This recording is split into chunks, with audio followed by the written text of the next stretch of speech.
Ça fait quelques années maintenant que je travaille sur cette articulation entre l'action sociale et l'action culturelle. Articulation qui ne va pas de soi de toute façon, enfin en tout cas au tout début de mes travaux, ça fait plus de 15 ans maintenant, et les choses, on parle du fait qu'il y ait une,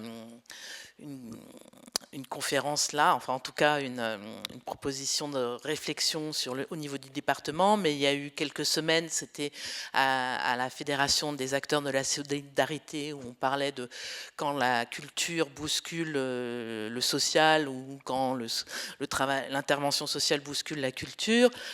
Donc les choses quand même avancent, et j'en suis bien satisfaite. En tout cas, en ce qui me concerne, moi j'ai travaillé sur comment cette articulation fonctionne, quelles en sont les conditions, et en regardant plutôt principalement du fait que je suis au CNAM, au Conservatoire national des arts et métiers, et qu'il y a aussi des formations des formations de niveau licence pour articuler l'action sociale et l'action culturelle, donc plus du point de vue du travailleur, de l'intervenant social, notamment sur les questions d'inclusion sociale par la culture notamment. Donc ce que j'ai pu observer, c'est beaucoup de transformations, et je vais là plus vous rendre compte un petit peu à la fois de comment on peut intervenir, ou comment on peut considérer la notion de culture déjà, qui est un grand débat, notamment en Occident. La notion de culture, elle s'inspire énormément de la définition anthropologique de la notion de culture, issue notamment de l'UNESCO, mais aussi de la déclaration de Fribourg avec les droits culturels. Il y a vraiment un lien, et moi je vais résumer ça, cette définition qui empruntée notamment à Claude Lévi-Strauss dans l'introduction aux travaux de Marcel Mauss. Il met en avant l'idée d'un ensemble de significations et de traductions que je trouve tout à fait intéressante, dans laquelle il met en avant l'idée de cette capacité que nous avons en tant que genre humain à être l'idée d'être en capacité de pouvoir symboliser. L'important, c'est une manière de penser le monde en son absence, et donc de développer toutes nos capacités d'imagination, de création, développer la mémoire, mais aussi la conceptualisation des idées, les facultés sensorielles, etc. Et d'une certaine manière, c'est l'un des enjeux, il me semble, de cette articulation entre action sociale et culturelle, de créer les conditions pour qu'il y ait créer les conditions pour symboliser, quelles que soient les conditions dans lesquelles les populations se trouvent, notamment celles qui sont en situation de grande difficulté. Elle est déterminante pour s'approprier notamment les faits artistiques et culturels, et elle permet aussi de transformer le monde en son absence, je l'ai dit, et aussi de pouvoir prendre de la distance, prendre du recul. Bon, je prends un exemple que j'utilise très souvent, prenons l'exemple du détenu.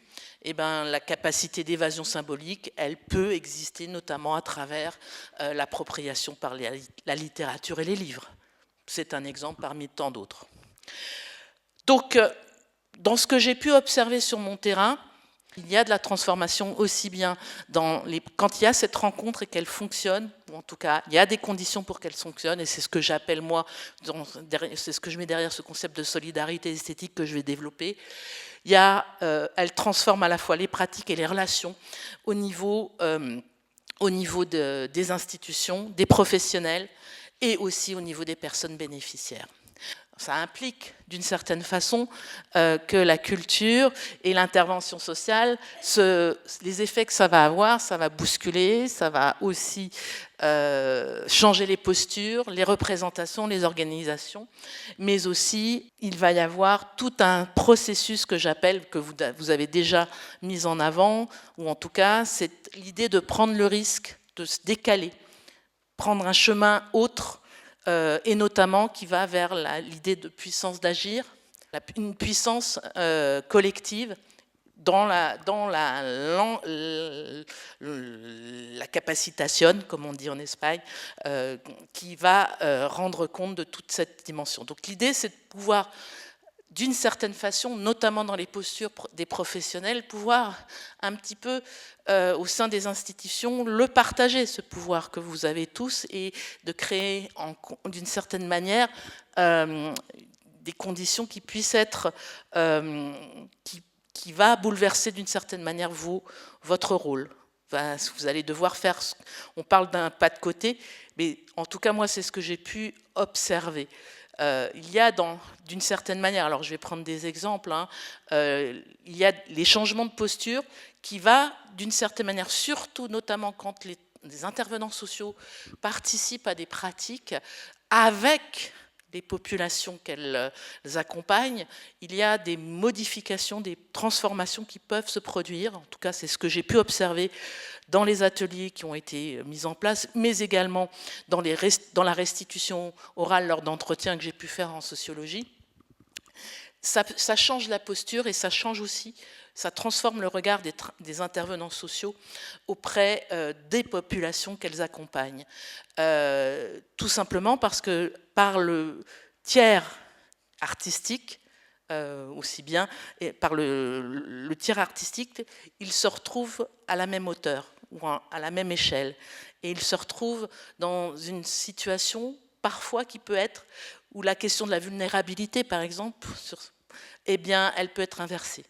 On se retrouve, certains intervenants sociaux prennent conscience que parler, bon, je prends l'exemple du théâtre que je connais un peu plus, ou la scène, en tout cas le spectacle vivant, eh finalement il y a aussi des blocages, il y a aussi des vulnérabilités, des empêchements qui touchent aussi les travailleurs, les intervenants sociaux, et que parfois les personnes qui sont accompagnées, qui a priori, ou pas a priori, mais qui dans d'autres contextes, notamment dans le face-à-face et l'interindividuel, l'accompagnement interindividuel, ces personnes, elles ont toutes ces capacités pour pouvoir justement s'exprimer sur une scène.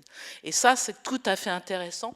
Et donc, il y a des changements de posture qui gomment les rôles sociaux et professionnels, et les rapports hiérarchiques, notamment, entre les individus, et ce qui est particulièrement intéressant parce que ça remet en question justement les rôles que chacun peut avoir dans d'autres contextes. Et ça permet d'une certaine manière de renouveler les regards réciproques. Et donc, je pense, enfin, l'accompagnement social et culturel dans cette perspective, elle peut ébranler certains professionnels dans leur pratique et dans la mesure où ils deviennent des égaux à égalité face à des personnes qu'ils suivent. Et ça, c'est une expérience qui peut être tout à fait intéressante à travailler.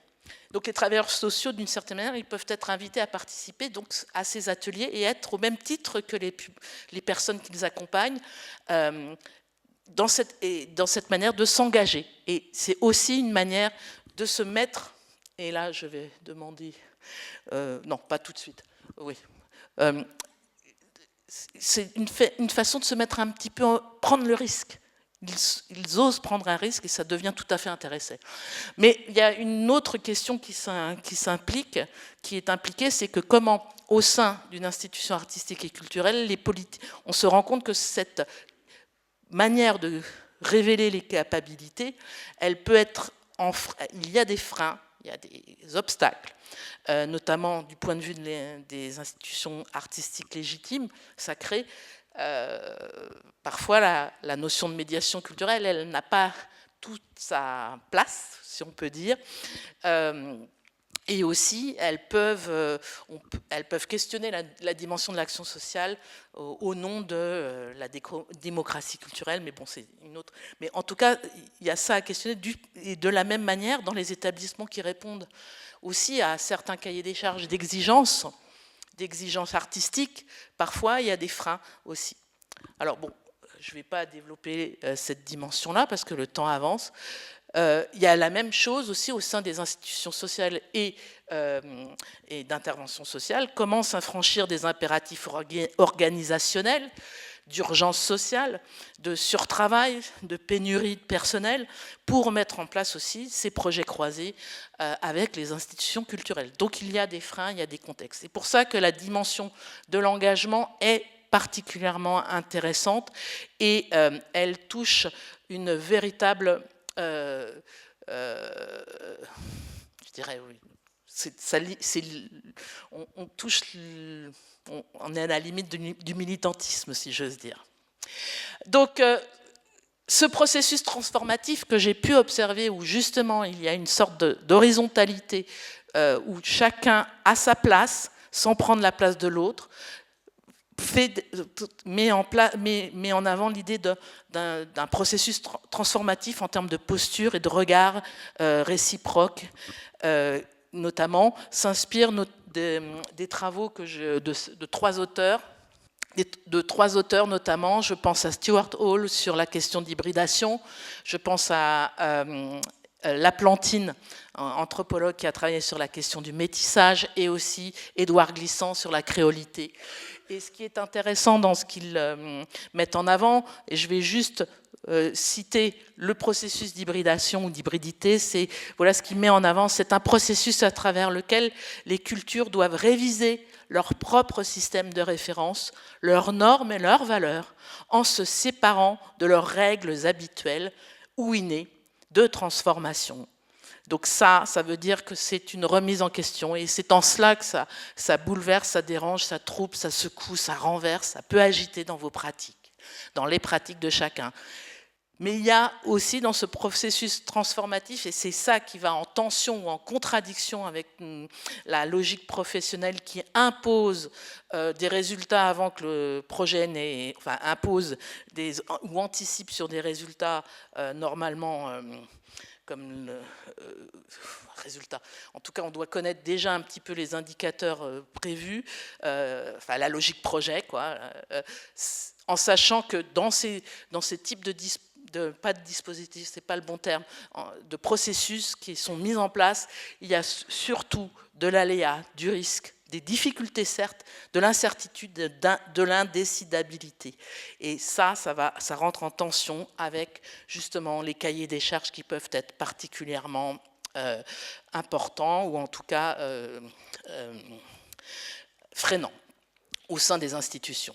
Donc moi, ce que j'aimerais vous mettre en avant aussi, c'est l'idée, il me reste 6 minutes, donc je vais aller un peu plus loin, enfin un peu plus loin. Ça renvoie aussi aux travaux de mon collègue qui parle de réenchantement des pratiques professionnelles, Gérard Creux, qui s'inspire là plus des travaux de Max Weber, mais qui met en avant l'idée que l'articulation entre culture et intervention sociale permet de sortir de sa zone de confort, de questionner le sens de sa propre pratique professionnelle, de pouvoir penser et partager ensemble dans l'intérêt collectif commun, et de mettre en place ce qu'on appelle l'intelligence collective, qui renvoie à l'empowerment d'une certaine manière.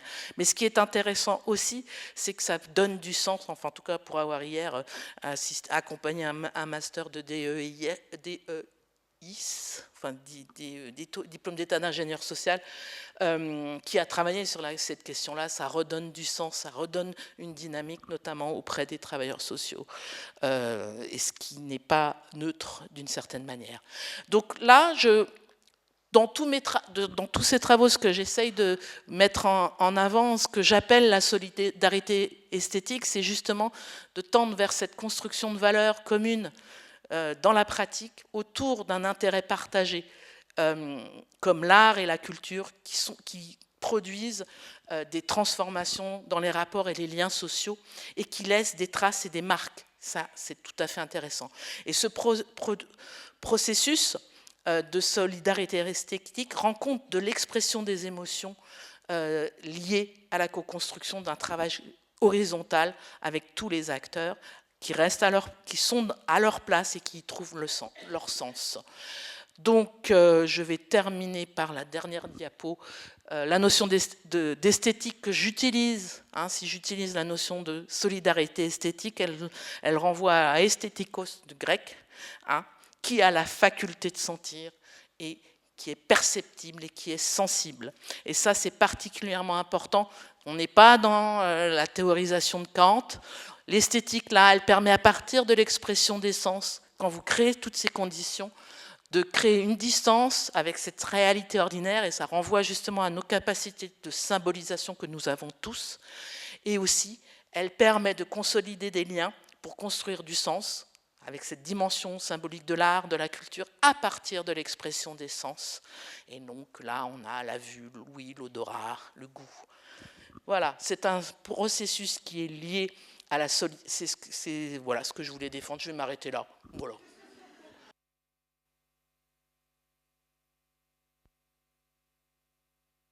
C'est une proposition imagée que je fais de la conférence de Sylvie. J'ai représenté sous la forme de personnages très simples les travailleurs à la fois des secteurs sociaux et culturels.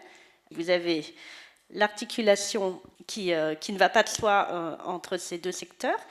Et alors ça s'inscrit dans une grande ligne qui est le projet croisé. Donc c'est cette espèce de lien entre ces deux secteurs.